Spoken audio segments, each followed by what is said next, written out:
जय हिंद।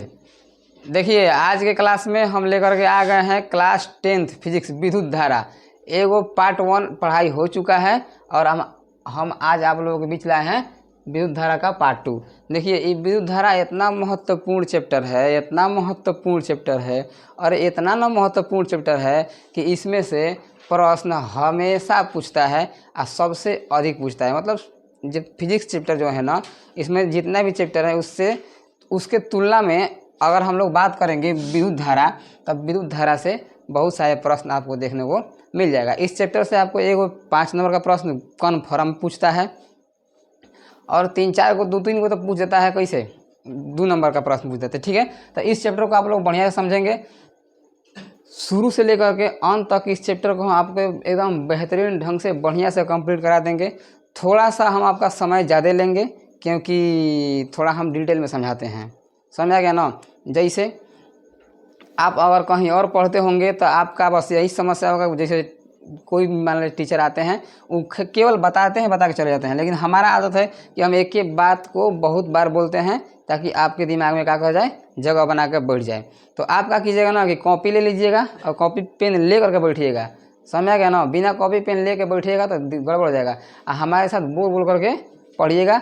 और देखिए यहाँ पर हम लिख दिए हैं टोटल जितना हम बात बताने वाले हैं ना इस वीडियो में, इस पूरा हम लिख दिए हैं। आप कॉपी या कलम साथ में बैठिएगा। अगर मान लेते हैं कि कोई हम कुछ ऐसा बात बताएं जो इसमें लिखा यहाँ पर नहीं लिखा हुआ है, तो आपको बोलेंगे कि इसको नोट कर लीजिएगा ना। तो आप उसी समय क्या कर लीजिएगा, कॉपी पेन वीडियो को थोड़ा पॉज कीजिएगा, नहीं रोक दीजिएगा और ही लिख लीजिएगा, फिर बढ़ाइएगा। ठीक ना, आपके कंट्रोल में हैं हम। जब चाहिएगा हमें रोक दीजिए, जब चाहिए दौड़ाते रहिए। ठीक है, तो आगे बढ़ें। थोड़ा सा रिवाइज कर लेते हैं हम लोग क्या पढ़े थे इससे पहले वाले वीडियो में। अगर नहीं देखा जाके देख लीजिएगा तभी ये समझ में आएगा, और ना तो वो हम प्रयास करेंगे कि आपको क्या कर दें, समझा दें। तो हम पहले चैप्टर में पढ़े थे विद्युत धारा। ठीक है, हम ये पढ़े थे कि इलेक्ट्रॉनों के प्रवाह को विद्युत धारा कहते हैं। तार के माध्यम से आवेश का प्रवाह होना विद्युत धारा कहलाता है। अभी आवेश का चैप्टर हम लोग पढ़ेंगे 12th क्लास में, पढ़ना एकदम बढ़िया से वो चैप्टर में। फिलहाल के लिए हम आवेश बता देते हैं आपको कि इलेक्ट्रॉन होता है, इलेक्ट्रॉन के समूहों को आवेश कहते हैं। थोड़ा सा मैं ऐसे ही बता देते हैं, बल्कि कौन परिभाषा किताब में ये मत लीजिएगा कि जोर जी बताए हैं आवेश, बहुरा कहीं के। ठीक है, खाली क्या करना है, आगे इसको आपको पढ़ना है। तो आवेश तो उसी का कहते हैं, तार के माध्यम से आवेशों का प्रवाह विद्युत धारा कहलाता है। हम आपको बताए थे विद्युत धारा का इकाई मात्रक एम्पियर होता है और आवेश का इकाई मात्रक कूलम्ब होता है। हम यही बताए थे कि बिजली बल्ब में क्या होता है, टंगस्टन का तार यूज होता है। और ये जो फैन होता है पंखा के कॉइल में घूमने वाला, हम आपको बताए हैं, आप जाकर के पीछे देख सकते हैं, उसमें होता है पंखा के कॉइल में कॉपर यानी कि तांबा का तार यूज होता है। और ये जो हीटर होता है नाइक्रोम का तार उसमें यूज होता है। इसका जो नेचर होता है ना कि इससे आप विद्युत धारा गुजारिएगा ना तो ये हीट हो जाएगा, इसीलिए उसका क्या कर दिया गया, हीटर में डाल दिया गया। समझ आ गया। चले आगे बढ़ते हैं। तो आज की क्लास में हम लोग उससे थोड़ा सा आगे बढ़ते हैं, समझा ना। देखिए तो सबसे पहला पॉइंट हम इसमें वीडियो में देखेंगे कि वस्तु जो होते हैं विद्युत उदासीन होते हैं।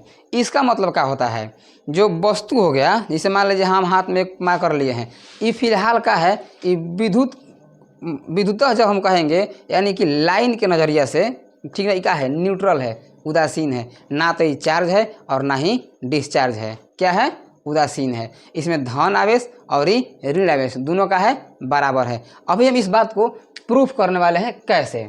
ठीक है, मान लीजिए सब एग्जाम में प्रश्न पूछ दिया, एग्जाम में पूछता नहीं है, बस समझेंगे ना तो आगे इसको चैप्टर को पढ़ने में हमें सहूलियत होगी, अच्छा लगेगा पढ़ने में, समझ में आएगा। जैसे मैथ का रूल होता है ना, मैथ का रूल, उसी प्रकार से चैप्टर में पहला पेज जो होता है वो आपको क्या करना था, रूल सिखाता है कि आप पूरे चैप्टर को कैसे बढ़िया से पढ़ लीजिएगा। इना कि परीक्षा में नहीं पूछते तो हम नहीं पढ़ेंगे, 10 यार दोगे जाके परीक्षा में, समझा कि नहीं समझा यार। तो आगे बढ़ते हैं। ये वस्तु जो होता है विद्युत उदासीन होता है, पहला पॉइंट, इसी को प्रूव करेंगे।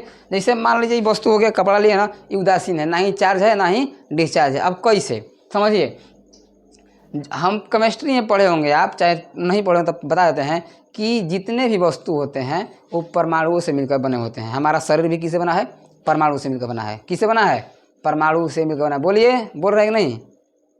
बहुत मार मारेंगे, मोबाइल से निकल के बहरी झपा रहा है चीज, पढ़ो बढ़िया से ना। परमाणु जो जैसे हमारा बायोलॉजी में पढ़िएगा कि हमारा शरीर जो है ना ये कोशिकाओं से मिलकर बना होता है, उसी प्रकार से केमिस्ट्री की भाषा में बोलेंगे तो हमारा शरीर परमाणु एवं अणु से मिलकर बना होता है।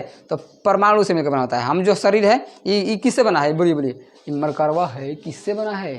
तो कहिएगा सर जी ये मारकर तो परमाणु से बना है। ठीक कह रहे हैं, परमाणु से बना है। लेकिन परमाणु की संरचना कुछ इस प्रकार से है। आप अगर नहीं पढ़े होंगे तो पढ़ लीजिएगा। परमाणु की संरचना कुछ इस प्रकार से है। तो कहिएगा सर जी हमारा राम दिखाई दे रहा है का इस प्रकार से, गोले गोले गोले गोले। बूढ़बा कहीं के, बहुत छोटा होता है, दिखाई उखाई नहीं देता है। कोशिका दिखाई देता है थोड़ी ना, नहीं दिखाई देता है। बस आपको कल्पना करना है कि परमाणु इस प्रकार से होता है। परमाणु का मॉडल जो होता है इस प्रकार से होता है। ठीक, परमाणु के सबसे निचले में देखिए, अब इसमें क्या होता है, ये परमाणु के केंद्र बोलेंगे, इसको क्या बोलेंगे? केंद्र। क्या बोलेंगे? केंद्र। इसको बोलते हैं नाभिक। परमाणु के केंद्र वाले भाग को क्या बोलते हैं? नाभिक बोलते हैं। थोड़ा सा पढ़ लीजिएगा, ये 9th क्लास में को पढ़ना था। परमाणु के केंद्र वाले भाग को क्या बोलते हैं? नाभिक, इंग्लिश में न्यूक्लियस। ठीक है, अब देखिए इसी नाभिक में छोटा छोटा कण होता है, मौलिक कण, जिसे क्या बोलते हैं? मौलिक कण। मौलिक कण, ये मौलिक कण जो होते हैं आपको दिखाई नहीं देते हैं। परमाणु के अंदर 3 मौलिक कण होते हैं। ठीक है, पहला इलेक्ट्रॉन, फिर होता है प्रोटॉन और ये न्यूट्रॉन। कौन कौन?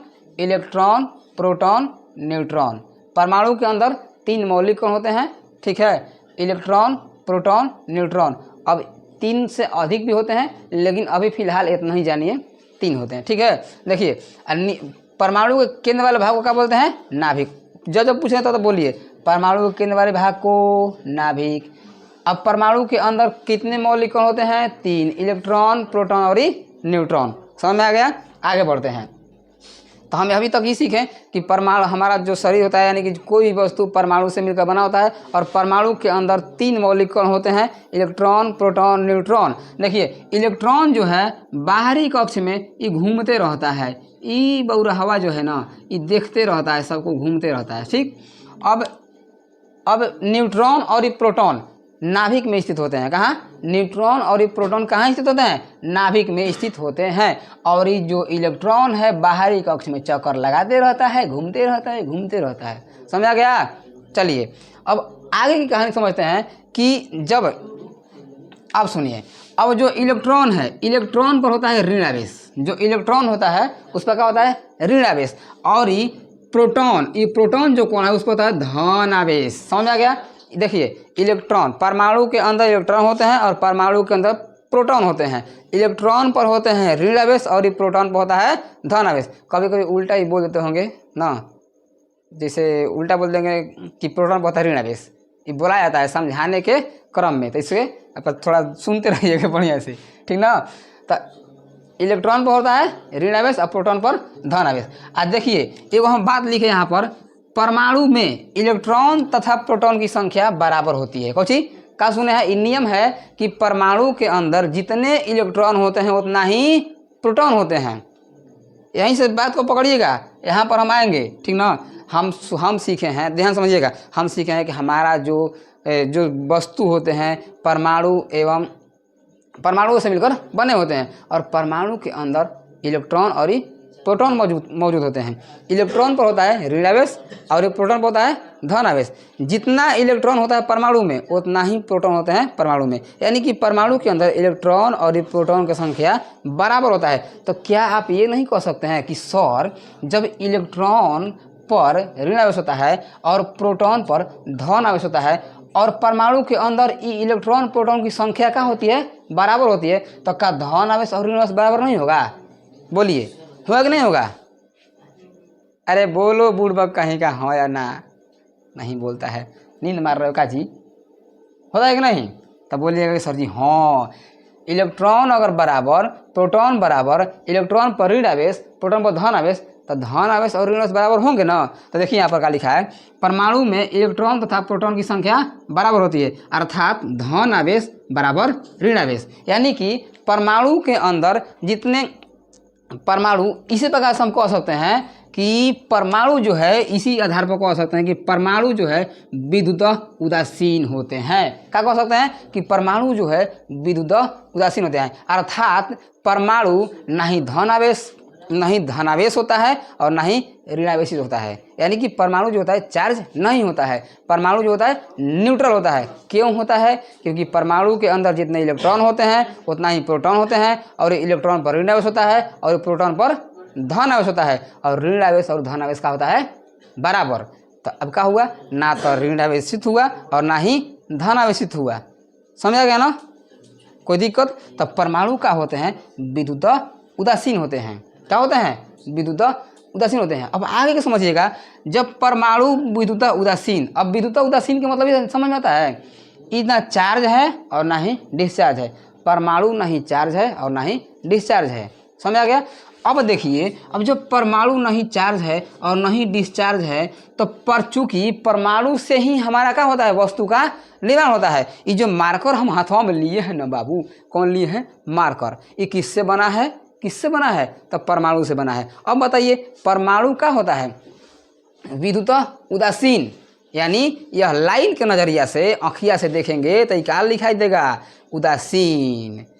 परमाणु का होते हैं? उदासीन। तो जब परमाणु उदासीन, तब परमाणु से निर्माण हुआ कौन चीज? वस्तु। तो वस्तु भी क्या होंगे? उदासीन होंगे, विद्युत। यही बात हम आपको क्या कर दिए? प्रूफ कर दिए। अब देखिए, समझाने में बहुत समय लगा है ना जी। देखिए बोलते हैं पूरा बढ़िया से। कहेंगे कि वस्तु का होता है विद्युत उदासीन होता है। कोई भी वस्तु का निर्माण, देखिए कहेंगे कि परमाणु के अंदर 3 मौलिक कण होते हैं, इलेक्ट्रॉन, प्रोटॉन और न्यूट्रॉन। देखिए, न्यूट्रॉन पर ना तो धनावेश होता है ना ही ऋणावेश होता है। ये बेचारा सही का नाम है न्यूट्रल, न्यूट्रल रहता है।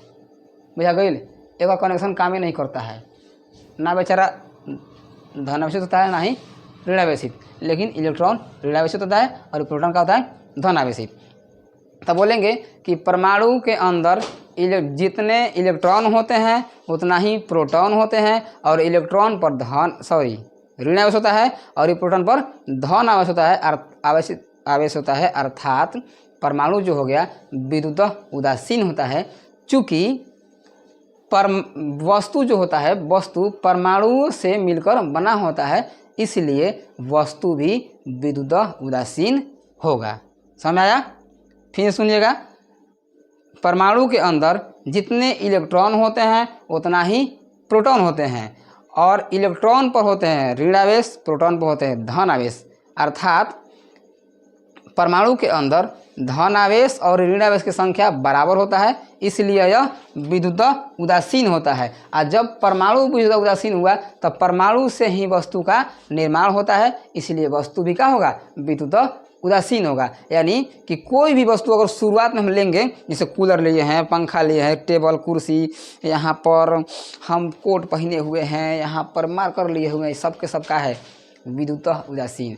विद्युत उदासीन कहने का मतलब ये ना चार्ज है और ना ही डिस्चार्ज है। यहाँ तक बात समझ में आई है?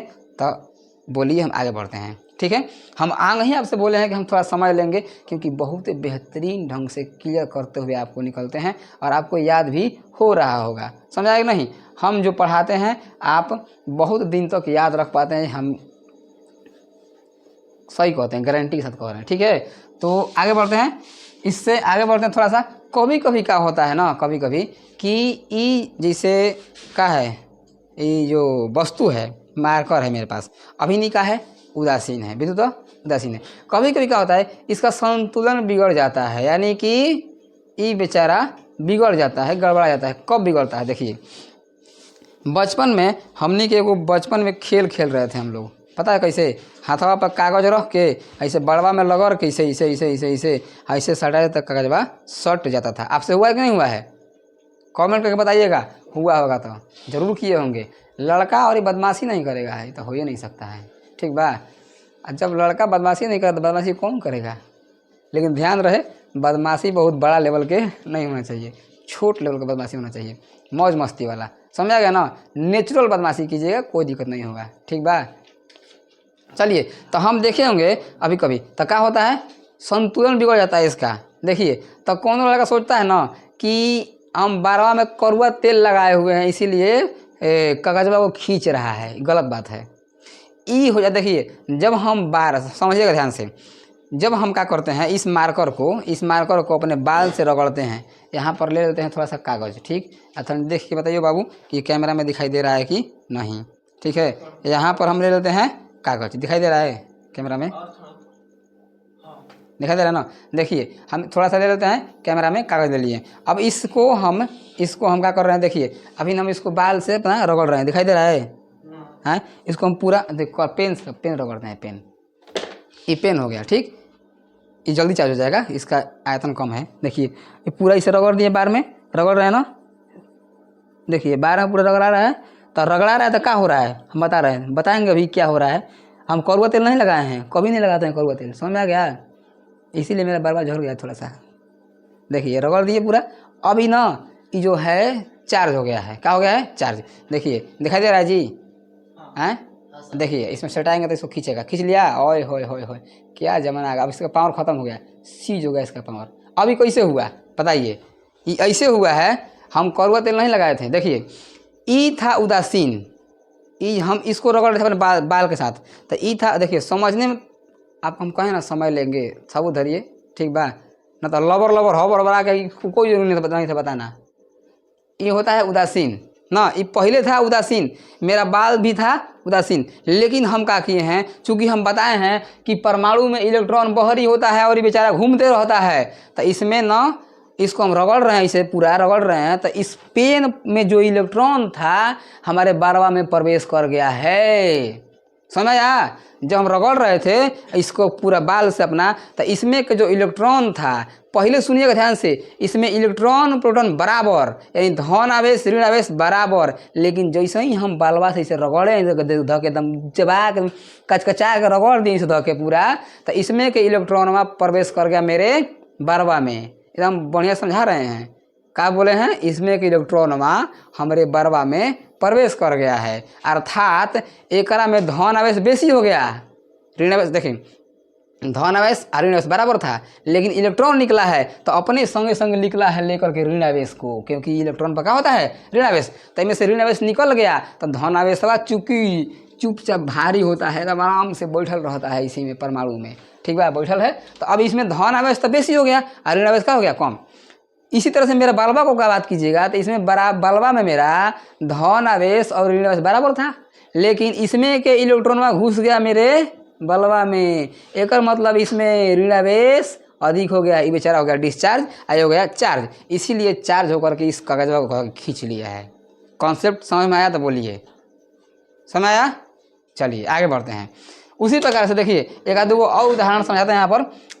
तो हुआ क्या है कि जब हम कांच के छड़ को रेशम के कपड़ा से रगड़ते हैं, ठीक, चाहे जब हम पेन को कचकचा के बाल से रगड़ते हैं, तो पेन के कुछ न हमारे पेन का इलेक्ट्रॉन हमारे बाल में प्रवेश कर जाता है, अर्थात इलेक्ट्रॉन पाकर मेरा बारवा जो है ना क्या हो गया हो, ऋणावेशित हो गया है। बबुआ ऋणावेशित मत होगा, हमारा क्लाइमेट मरी हो, ठीक बा। आज जो ई मार्कर था यानी पेन था वो क्या हो गया, धनावेशित, ठीक है। देखिए समझिए यहाँ पर, जो कांच को छड़ को हम रेशम से रगड़ते हैं, तो कांच के छड़ जो है ना, कांच के छड़ से इलेक्ट्रॉन जो होता है, इलेक्ट्रॉन निकल के कहाँ जाता है, इलेक्ट्रॉन निकल के चला जाता है किसमें, रेशम के कपड़ा में। अब इलेक्ट्रॉन चूंकि निकला है तो इनमें कांच के छड़ में ऋण आवेश, देखिए ऋण आवेश बराबर में होता है धन आवेश में, बराबर था, लेकिन इलेक्ट्रॉन निकला है तो ऋण आवेश में से निकल गया, और ऋण आवेश निकल के हेकरा में ढुक गया, किसमें ढुक गया, इसमें ढुक गया, ठीक, बढ़ गया इसमें, समझ आ गया ना। इसमें क्या हो गया, ये हो गया धन आवेशित, यानी कि इसमें हो गया धन आवेश, इसमें क्या हो गया, ऋण आवेश, ठीक है, समझ आ रहा है ना। तो हम कह सकते हैं इसी प्रकार से एवोनाइट की छड़ को जब हम ऊन से रगड़ते हैं, क्या करते हैं, ऊन से रगड़ते हैं, एवोनाइट की छड़ को क्या करते हैं, ऊन से रगड़ते हैं, तो क्या होता है कि एवोनाइट का जो छड़ होता है, एक मिनट,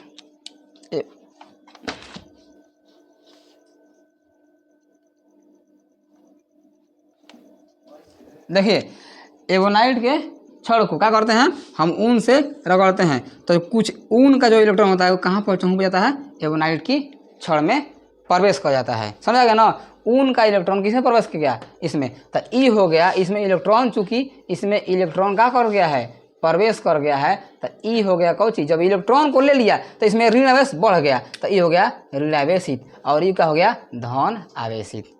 समझ में आया? चलिए अब समझते हैं। देखिए एक आध उदाहरण देते हैं। जब हम लोग शर्ट खोलते हैं ठंडी के दिनों में चाहे गर्मी के दिनों में शर्ट खोलते हैं तो शर्ट को क्या करेंगे, खोल करके अपने हाथ के नज़दीक लाएंगे ना तो जिसमें रोइयाँ होता है ना खड़ा हो जाता है। ऐसा हुआ है आपके साथ? हुआ है जी। जब शर्ट खोलते हैं हम लोग शर्ट तो शर्ट खोल करके अब बगल में लाएंगे ना, बगल में इसे तो रोइयाँ का होता है खड़ा होता है। कभी कभी देख लीजिएगा खास कर ठंडी के दिनों में कुर्ता को खोलिएगा और जैसे ही शर्ट को सटाइएगा अपने बाह के नज़दीक तो हमारा जो रोइयाँ होता है ना कहता है अरे कौन हो गया जी, खड़ा होकर ताकने लगता है टुकु टुकु। कैसे होता है? हम जो पहने हैं ना ऐसे ऐसे कर रहे हैं कभी से ना ऐसे ऐसे तो ये बेचारा ना हमारे बॉडी से क्या कर रहा है, रगड़ा रहा है। अब रगड़ा रहा है तो इस हमारे बॉडी में के इलेक्ट्रॉन इस शर्ट में क्या हो रहा है, प्रवेश सॉरी ना ये जो इसका इलेक्ट्रॉन हमारे बॉडी में प्रवेश कर जा रहे हैं। ठीक है, इसका इलेक्ट्रॉन बॉडी में प्रवेश तो ये हो रहा है चार्ज और बॉडी हो रहा है डिस्चार्ज। जब खोलेंगे तो चार्ज रहेगा। ठीक है, इसीलिए रोइयाँ को खींच लेता है। चलिए अब बहुत उदाहरण दे दिए, अब समझते हैं। तो हम ई यहाँ से इसी पॉइंट को लिखे हैं कि जब कोई देखिए लिखा है कि जब इलेक्ट्रॉन को खोकर यानी कि कोई वस्तु है इसमें से इलेक्ट्रॉन निकल गया यह ऋण आवेशित धन आवेशित हो गया। तो कोई वस्तु इलेक्ट्रॉन को खोकर धन आवेशित हो जाती है और कोई वस्तु इलेक्ट्रॉन को पाकर ऋण आवेशित हो जाती है। चूँकि ऋण आवेशित देखिए इलेक्ट्रॉन पर होता है ऋण आवेश, जिसमें ढूकेगा ऋण आवेश को बढ़ा देगा। अब प्रोटॉन पर होता है धन आवेश। ठीक ना, तो इलेक्ट्रॉन निकल गया तो ऋण आवेश कम हो गया यानी धन आवेशित हो गया। इलेक्ट्रॉन ढूक गया तो ऋण आवेश बढ़ गया यानी कि धन आवेशित हो गया। सुनने में थोड़ा खराब लग रहा होगा, थोड़ा गौर करके सोचिएगा ना, ऐसे कन्फ्यूज जाते होंगे, कहते होंगे बस जी मास्टर पगला आइडिया है तो इन्होंने बोल बाल के। ठीक बा, थोड़ा अपना दिमाग लगाइए। तो यहाँ तक हम समझ गए कि अब कोई वस्तु चार्ज कैसे होता है और कोई वस्तु डिस्चार्ज कैसे होता है। समझ में आ गया ना? तो कोई वस्तु इलेक्ट्रॉन को पाकर क्या हो जाता है, ऋण आवेशित, और कोई वस्तु इलेक्ट्रॉन को खोकर धन आवेशित हो जाता है। यहीं पर आप सीखिएगा कि जो आवेश होता है दो प्रकार का होता है। कब प्रकार के? दो प्रकार के। जो इलेक्ट्रॉन को पा लिया ना यानी कि वो हो गया ऋण आवेशित। ठीक बा, तो इलेक्ट्रॉन जो आवेश होते हैं दो प्रकार के, एगो धन आवेश एगो ऋण आवेश। एगो धन आवेश एगो ऋण आवेश। धन आवेश को लिख लीजिएगा, धन आवेश को सूचित करते हैं प्लस के चिन्ह से और ऋण आवेश सूचित करते हैं माइनस के चिन्ह से। आवेश का प्रकार के दो प्रकार के, एगो धन आवेशित एगो ऋण आवेशित। कैसे होंगे? जब कोई पदार्थ ना इलेक्ट्रॉन को खोकर धन आवेशित हो जाता है उस पर होता है प्लस चार्ज, और कोई वस्तु पदार्थ इलेक्ट्रॉन को पाकर हो जाता है ऋण आवेशित, वो होते हैं कौची माइनस चार्ज। समझ आ गया ना? तो यहाँ तक आपको समझा दिए हम कि विद्युत उदासीन होते हैं और ये समझा दिए कि कोई वस्तु को चार्ज कैसे करते हैं और कोई वस्तु को डिस्चार्ज कैसे करते हैं। समझ आ गया? अब ये बता दिए कि इलेक्ट्रॉन को खोकर कोई पदार्थ ना धन आवेशित हो जाता है और इलेक्ट्रॉन को पाकर कोई पदार्थ ऋण आवेशित हो जाता है। आपको यहाँ तक समझ में आया? नींद नहीं ना आ रहा है? अब इसी बात से हम आपको एक और नियम बताते हैं। इसका देखे हैं कि जो आवेशवा था, आवेश इसमें भी आवेश था और ये मेरे बल्बा में भी आवेश था। इसका क्या हुआ है का इसमें से इलेक्ट्रॉन निकल के चल गया कहाँ पर, हमारे बार में प्रवेश कर गया। का नष्ट हो गया है? जी नहीं। इसी से आता है निकल के आवेश संरक्षण का सिद्धांत। ठीक बा, आवेश संरक्षित रहता है। क्या कहा जाता है कि आवेश जो होता है संरक्षित रहता है। कैसे संरक्षित होता है? इसे ना तो उत्पन्न किया जा सकता है और ना ही नष्ट किया जा सकता है। अभी आपने देखा ना जी कि इसमें एक इलेक्ट्रॉन निकल के इसमें प्रवेश हो गया है, ये थोड़ा ना नष्ट हुआ है, बल्कि इसे पुनर्वितरित कर सकते हैं, यानी इसमें से इसमें ट्रांसफ़र कर सकते हैं, बल्कि आवेश को ना तो नष्ट कर सकते हैं और ना ही उत्पन्न कर सकते हैं। यही कहता है आवेश संरक्षण का सिद्धांत। आपसे पूछा जाएगा एग्जाम में कि आवेश संरक्षण का सिद्धांत किसे कहते हैं, तो आवेश संरक्षित रहता है, यह ना तो नष्ट होता है और ना ही उत्पन्न होता है, बल्कि इसे पुनर्वितरण कर सकते हैं, यानी एक पदार्थ से दूसरे पदार्थ में ट्रांसफ़र कर सकते हैं। इसे नष्ट नहीं कर सकते हैं और ना ही उत्पन्न कर सकते हैं। यहाँ तक आपको क्लियर हुआ पॉइंट ई वाला? आवेश संरक्षित रहता है। समझ में आ रहा ना? कैसे बता रहे हैं आपको? यहाँ से यहाँ फ्लैशबैक में लाए थे और यहाँ से आपको यहाँ पर ले गए, फिर यहाँ से बताएं, फिर धन आवेश और ऋण आवेश ना किसे कहते हैं। उसके बाद मतलब यहीं तो ही मेल पड़ो जाओ गधा कहीं के। ठीक बा, यहाँ पर इलेक्ट्रॉन खोकर आगे बढ़ते हैं तो आवेश संरक्षित रहता है। हम यहाँ तो सीख लिए। तो अभी हम क्या सीखे हैं, ये सीखे हैं कि विद्युत वस्तु जो होता है विद्युत उदासीन होते हैं, परमाणु भी उदासीन होते हैं, ये हम सीखें। दूसरा पॉइंट, बहुत ज़्यादा नहीं पढ़े हैं, आपको लग रहा है ना कि हम बहुत पढ़ लिए हम लोग, नहीं बहुत ज़्यादा समझे हैं, पढ़े ज़्यादा नहीं हैं। पूरा ख़त्म करके देखिए रिवाइज करवाएंगे मात्र 5 मिनट से पहले। आगे बढ़ते हैं, यहाँ तक हम लोग सीख गए। आवेश संरक्षण का सिद्धांत क्या कहता है, आवेश को ना ही उत्पन्न कर सकते हैं और ना ही नष्ट किया जा सकता है, बल्कि इसे एक वस्तु से दूसरे वस्तु में पुनर्वितरण कर सकते हैं। जैसे हम लोग किया है, इसे रगड़े हैं तो इसमें से निकल के इसमें डूब गया है। ठीक है, नष्ट नहीं हुआ है। ठीक है, ऊर्जा भी ऐसे ही कहते हैं, ऊर्जा को ना तो नष्ट कर सकते हैं और ना ही उत्पन्न कर सकते हैं, उसे एक वस्तु से दूसरे वस्तु में ट्रांसफ़र कर सकते हैं। ऊर्जा संरक्षण का सिद्धांत कहता है। ठीक है, कहीं कॉपी में लिख लीजिएगा, ऊर्जा संरक्षण का भी सिद्धांत। ऊर्जा को नहीं तो उत्पन्न किया जा सकता है और न ही नष्ट किया जा सकता है, बल्कि एक वस्तु से दूसरे में स्थानांतरित किया जा सकता है। यह है ऊर्जा संरक्षण का सिद्धांत। समझ आ गया? चलिए आगे बढ़ते हैं। अब आगे हम देखते हैं चालक तथा विद्युत रोधी। आगे देखते हैं चालक तथा विद्युत रोधी। चालक को इंग्लिश में बोलते हैं कंडक्टर और विद्युत रोधी को बोलते हैं इंसुलेटर। क्या बोलते हैं? Conductor and insulator. Conductor and insulator. देखिए, कुछ पदार्थ ऐसा होता है जिसमें लाइन प्रवाह हो जाता है और कुछ पदार्थ ऐसे होते हैं जिनमें लाइन प्रवाह नहीं होता है। तो जिसमें लाइन प्रवाह हो जाता है उसे बोलते हैं चालक, और जिसमें लाइन प्रवाह नहीं होता है उसे बोलते हैं विद्युत रोधी। इसे हम लोग कुचालक भी कह सकते हैं। अब लाइन प्रवाह हो रहा है क्या? जी नहीं, आवेश प्रवाह हो रहा है। क्या हो रहा है? क्योंकि तार में आवेशों का बहना ही तो विद्युत धारा कहलाता है। यानी कि तार में जब आवेश बहता है तब तो इसको बिजली कहेंगे, ठीक ना, लाइन कहेंगे। समझ गई? लाइन में मार देता है कभी कभी, लाइन नहीं मारता है, आवेश प्रवाह हो जाता है। किसमें? बॉडी में करते हैं इसे समझा ना? चलिए, तो इसका जो चालक देखे हैं कि कुछ पदार्थ ऐसे होते हैं जिससे लाइन का होता है, प्रवाह हो जाता है, लाइन होता है, आवेश। कौन चीज? तार में कौन बहता है? आवेश। तो हम कह सकते हैं कि कुछ पदार्थ ऐसे होते हैं जिससे होकर ना आवेश प्रवाह हो जाता है, उसे चालक पदार्थ कहते हैं। लेकिन कुछ पदार्थ ऐसे होते हैं जिससे आवेश प्रवाह नहीं हो सकता है, उसे बोलते हैं विद्युत रोधी पदार्थ। देखिए जैसे हम लेते हैं यहाँ पर 2 पदार्थ ले लिए हैं। देखिए, ऐसे पदार्थ जिससे आवेश एक ओर से दूसरी ओर प्रवाहित हो सके उसे बोलते हैं चालक पदार्थ। ठीक बा? यहाँ पर अगर हम तार ठेकाएंगे तो तार में जितने आवेश होंगे यहाँ से यहाँ आ जाएगा, ठीक है, लेकिन यहाँ से यहाँ पर नहीं आ सकता है क्योंकि यहाँ से यहाँ तक चालक पदार्थ हो गया और ये हो गया विद्युत रोधी। समझ आ गया ना? तो कह सकते हैं ऐसे पदार्थ जिससे होकर आवेश एक ओर से दूसरी ओर जा सके उसे बोलते हैं चालक पदार्थ। ऐसे पदार्थ जिससे होकर आवेश एक ओर से दूसरी ओर जा सके उसे बोलते हैं चालक पदार्थ। ऐसे पदार्थ जिससे होकर आवेश एक ओर से दूसरी ओर नहीं जा सके उसे बोलते हैं विद्युत रोधी। तो लकड़ी हो गया विद्युत रोधी और चाकू जो हो गया चाकू। देखिए, सूतिएगा हैं, बहुत मार मारेंगे सूतना नहीं है। नींद लग रहा है क्या? पूजा कर देंगे इसी से, नींद लगेगा तो। देखिए, समझा गया ना? तो चाकू का है चालक, आई का है विद्युत रोधी।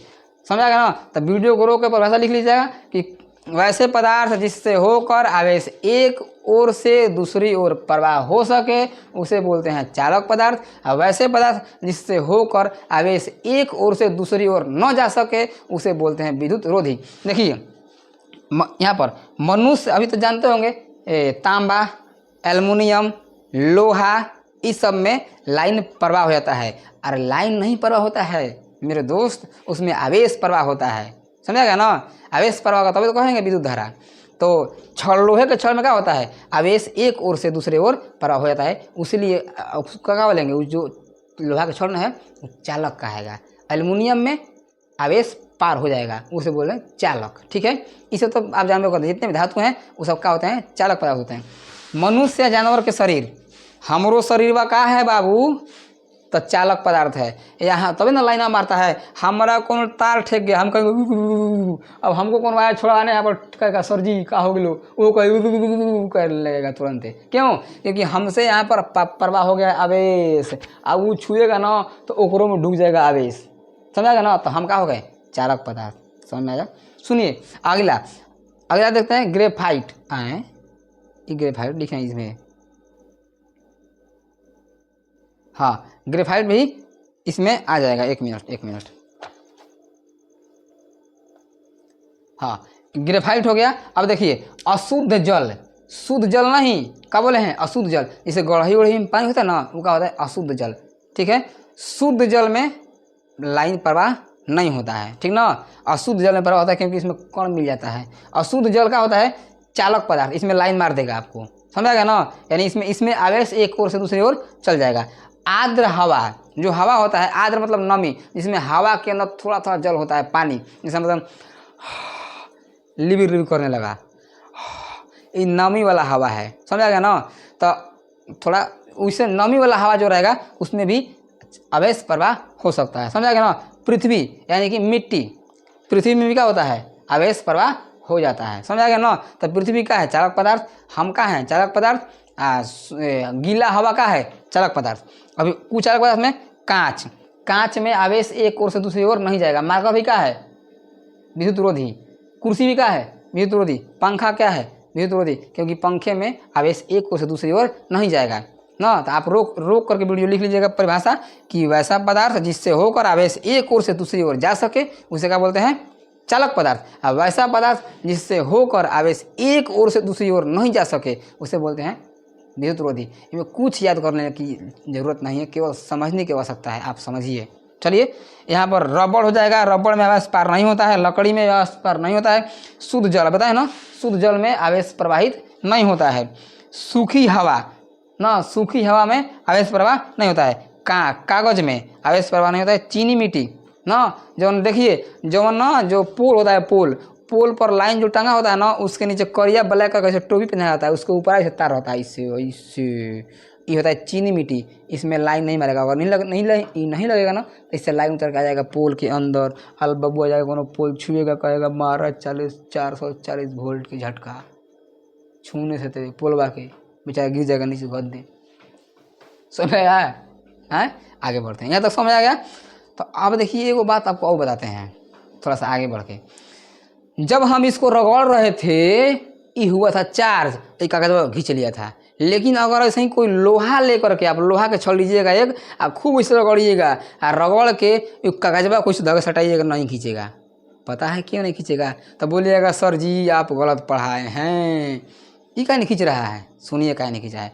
ई है कौची कुचालक यानी कि विद्युत रोधी। इसमें जो इलेक्ट्रॉन धनावेशित हुआ है ना, ई धनावेशित, चूंकि ई का है जहाँ धनावेशित हुआ है वहीं धनावेश रुक गया है, ठीक, क्योंकि इसमें आवेश एक ओर से दूसरी ओर नहीं जाता है, समझे, एक ओर से दूसरी ओर नहीं जाता है, इसीलिए ई चार्जे रहेगा हमेशा।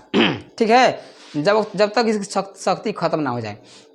लेकिन अगर हम लोहे की छड़ लिए रहेंगे यहाँ पर, ठीक है, इस चकुइया को पकड़ लेंगे, ऐसे चकुइया को पकड़ लेंगे और धके कचा कट जाएगा मेरा, ऐसे इसको रगड़ेंगे पूरा धके, तो ई ना चार्ज हो रहा है, क्या हो रहा है चार्ज हो रहा है। लेकिन इसका जो धनावेशित है ना, धनावेश ई इकट्ठा नहीं हो रहा है, क्योंकि ई है चालक पदार्थ, यहाँ से इसे आ रहा है, हम पकड़े हाथ से, हम भी है चालक पदार्थ, यहाँ से घुस गया हमरे में, इतना पावर थोड़ी ना है इसमें, ये हाली चार्ज नहीं होगा। अब हम खड़ा है कहाँ जमीन पर, अब जमीन से घुस गया कोची में, जमीन में लीजिए, तो ये कहाँ से खींचेगा, ये चार्ज नहीं हो पाएगा। समझ में आ गया ना। तो ये मतलब सर जी गलती पढ़ा दिए हैं। तो लोहे के अगर छड़ को इसे रगड़िएगा ना तो वो चार्ज नहीं होगा, क्योंकि लोहा, हाँ अगर हम इस हाथ में ऐसे लगा कर लीजिए, अब पकड़ लेते हैं, अब चार्ज हो जाएगा, लेकिन बहुते रगड़ना पड़ेगा क्योंकि इसका क्षमता बहुत ज़्यादा है। समझ गया ना है। हाँ तो ये मतलब अगर सर जी गलती पढ़ाए हैं, कब को गलती पढ़ाएंगे तो क्या हो जाएगा, नहीं पढ़ाएंगे। आगे बढ़ते हैं, ठीक। तो अब हम थोड़ा सा आगे बढ़ते हैं ना। अब इसी पर हम अंत करेंगे। हम जानते हैं आप लोग थोड़ा सा अनसा गए होंगे ना, कुछ अच्छा नहीं लग रहा है, लेकिन पढ़ाई इसमें है बाबू, इसमें अच्छा नहीं लगता है, लेकिन फिर ये पढ़ना पड़ता है नॉलेज के लिए, ठीक ना। पढ़िए, बेहतरीन ढंग से पढ़ाएंगे, विद्युत धारा के नागिन डांस करवाएंगे आपके दिमाग में, ठीक बा। हारमोनिया बजा के नागिन डांस करेगी विद्युत धारा, समझा गया ना। देखिए यहाँ पर हंसिए मत, हंसी आ रहेगा, दांत लेकर हंसिए देखिए हंसेंगे नहीं तो। आगे बढ़ते हैं, विद्युत धारा किसे कहते हैं। हम पढ़ाए हैं कि तार के माध्यम से आवेशों का प्रवाह होना विद्युत धारा कहलाता है। यही परिभाषा ठीक है, लेकिन थोड़ा बेहतरीन परिभाषा याद कीजिए ना। क्या करना है, थोड़ा सा बेहतरीन परिभाषा याद कीजिए। देखिए विद्युत धारा किसे कहते हैं ना। अब कहेंगे चालक पदार्थ में, का हेकरा में बहेगा धारा, हेकरा में नहीं बहेगा। किसमें बहेगा, चालक पदार्थ में, यानी एल्युमिनियम में, कॉपर में, लोहा में प्रवाहित होगा, इसमें नहीं होगा। तो किसी चालक पदार्थ में, अब बताओ लाइन जब यहाँ पर मान लीजिए चालक पदार्थ कोई तार हो गया, अब इलेक्ट्रॉन बहेगा, ऐसे इलेक्ट्रॉन है, इसमें आवेश है, ठीक, बहेगा तो एक ही दिशा में जाएगा, इसी से जाएगा ना है। तो किसी दिशा में जा रहा है। अब देखिए किसी दो बिंदुओं के बीच, बस यही 3 पॉइंट याद रखिएगा ना। किसी चालक पदार्थ में किसी दिशा में दो बिंदुओं के बीच, किसी चालक पदार्थ में किसी दिशा में दो बिंदुओं के बीच, किसी चालक पदार्थ में किसी दिशा में दो बिंदुओं के बीच आवेश के व्यवस्थित प्रवाह को विद्युत धारा कहते हैं। ठीक, कॉपी नोट कर लिख करके, हमारे पास जगह नहीं है और वीडियो रोक करके लिख लीजिएगा कि किसी चालक पदार्थ में किसी दिशा में दो बिंदुओं के बीच व्यवस्थित आवेश के व्यवस्थित प्रवाह को विद्युत धारा कहते हैं। किसी चालक पदार्थ में किसी दिशा में दो बिंदुओं के बीच आवेश के व्यवस्थित प्रवाह को विद्युत धारा कहते हैं। समझा गया। अब हम जो पढ़ाए हैं आपको ना, थोड़ा रिवीजन करा देते हैं। हमें पता है कि वस्तु जो है विद्युत उदासीन होता है, क्योंकि वस्तु परमाणु एवं अणु से मिलकर बनता है और परमाणु के अंदर जितने इलेक्ट्रॉन होते हैं उतना ही प्रोटॉन होते हैं। इलेक्ट्रॉन और प्रोटॉन की संख्या बराबर होता है, अर्थात परमाणु के अंदर धन आवेश और ऋण आवेश का होता है बराबर होता है। अर्थात कह सकते हैं कि परमाणु जो होता है विद्युत उदासीन होता है, इसीलिए वस्तु भी उदासीन होता है। क्या होता है कभी कभी कि इस वस्तु का संतुलन बिगड़ जाता है, रगड़ने पर इलेक्ट्रॉन का क्या होता है, वितरण होता है। इसीलिए ना जब हम रगड़ते हैं वस्तु को, तो ये हम पढ़े हैं कि कोई पदार्थ इलेक्ट्रॉन को खोकर ना धन आवेशित हो जाती है और कोई पदार्थ इलेक्ट्रॉन को पाकर ऋण आवेशित हो जाती है। यहीं पढ़े हैं हम कि आवेश दो प्रकार का होता है, एगो धन आवेश, एगो ऋण आवेश। धन आवेश पर प्लस का चिन्ह होता है और ऋण आवेश पर माइनस का चिन्ह होता है। हम यहीं पर यही पढ़े हैं कि आवेश संरक्षण का सिद्धांत, आवेश संरक्षित रहता है, आवेश को ना ही तो नष्ट कर सकते हैं और ना ही उत्पन्न कर सकते हैं। समझ आ गया, यही पढ़े हैं, कोई दिक्कत। इसके आगे हम पढ़े हैं चालक और विद्युतरोधी। वैसे पदार्थ जिससे होकर आवेश एक ओर से दूसरी ओर प्रवाहित हो सके उसे बोलते हैं चालक पदार्थ। वैसे पदार्थ जिससे होकर आवेश एक ओर से दूसरी ओर प्रवाहित नहीं होता है उसे बोलते हैं विद्युत रोधी। अगला हम बताए हैं विद्युत धारा। किसी चालक पदार्थ में किसी दिशा में दो बिंदुओं के बीच आवेश के व्यवस्थित प्रवाह को विद्युत धारा कहते हैं। आपको हम इतना ही बात बताए हैं। अगर आप इस जो हम सिखाए हैं आपको याद करना है तो आप क्या कीजिए, आप वीडियो बंद कीजिएगा और आप इमेजिंग कीजिएगा कि हम कहाँ से स्टार्ट किए हैं और आपको क्या बताए हैं, आपका दिमाग विकसित होगा। कोई दिक्कत, याद कीजिएगा। अब आगे के क्लास में हम लोग पढ़ेंगे विद्युत विभव किसे कहते हैं और विद्युत विभवांतर किसे कहते हैं। एग्जाम में आता है, मिस करना सॉरी देखना मत भूलिएगा ना। अगले वीडियो में हम मिलते हैं कल, इसको लिख लीजिए। तब तक के लिए जय हिंद। अगर आपको अच्छा लगा होगा तो कमेंट करके बताइएगा कि हाँ सर हमें अच्छा लगा है और आगे हमारे लिए वीडियो बनाइए, हम बनाएंगे। और कमेंट करके बताइएगा इसमें कहाँ कमी है। थोड़ा बहुत इन्हें उन्हें बोल देते हैं क्योंकि समझाने और फोकस करते हैं ज़्यादा और याद कराने पर, इसीलिए। ठीक है, तो इसे आप क्या कर लीजिए, लिख लीजिए, हम किनारे हट जाते हैं। अब अगले वीडियो में मिलते हैं, तब तक के बाय बाय।